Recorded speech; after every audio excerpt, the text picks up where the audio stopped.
Today I'm going to build a Dungeon Knights deck. First, the body monster is Lone Possession Knight Jake. Because Jake's skill is items on your field cannot be rest, nor destroyed by the effects of your opponent's cards.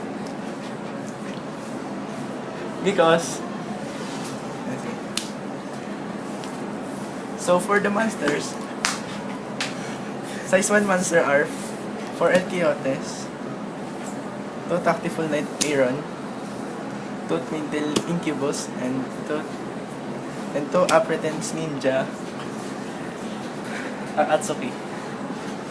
First, Twintel Incubus skill is to search a mission spell.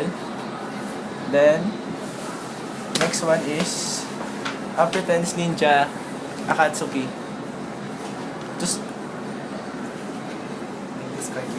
when discarding sa top with another adventurer, put top card of your deck face down into a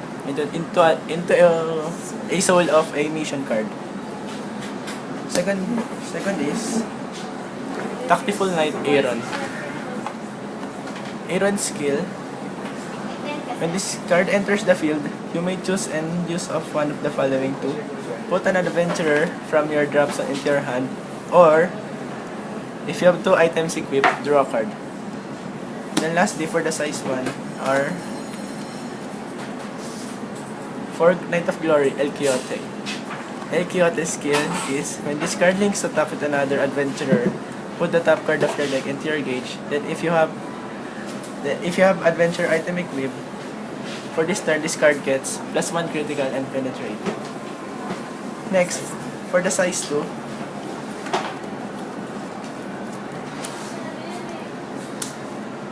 for Blood Dracula, 3 Baptism Knight Camille, 2 Revolution Knight Rebellious, and 2 Shadow Break Knight Leonid.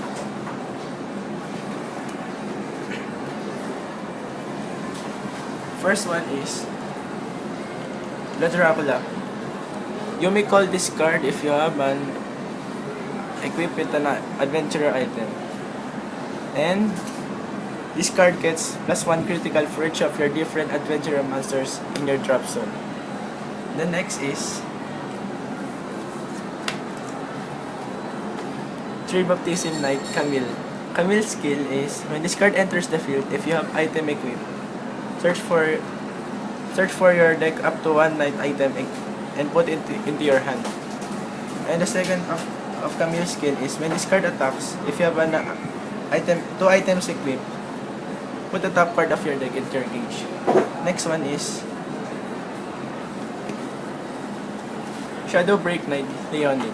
Leonid's skill is when this card attacks, if you have an adventurer item equipped, for this turn, this card gets penetrate, and if you have 2 items equipped, this card gets double attack. Then the next is Revolution Knight Rebellious. Rebellious skill is when this card enters the field, if you have an item equipped, destroy a size 1 or less monster on your opponent's field. Then if you have 2 items equipped, destroy size 2 or less monsters on the field.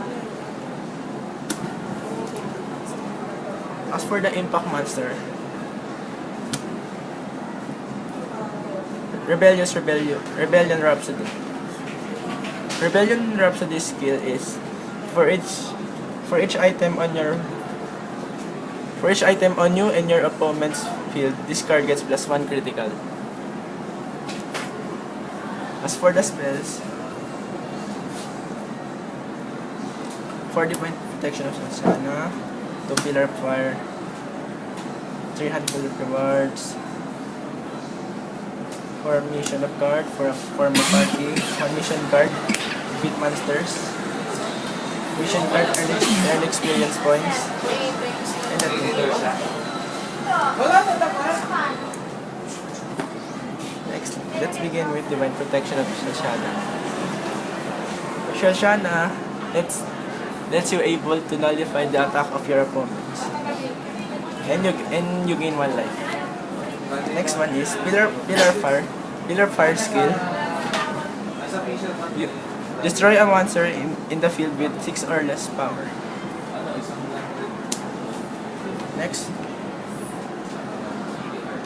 1 mission card that defeat monsters. Defeat monster skill is when your opponent's monster is destroyed with your adventurer, put the top card of your deck into this card soul face down, and when this card soul gets to, put this card into your drop zone and put the card of the soul into your hand. Next, formation card, form a party. Form a party skill. If another card with mission in its card name is placed on your field, you gain 1 life, search for an adventurer, put into your hand, and shuffle your deck, and put this card into your drop zone.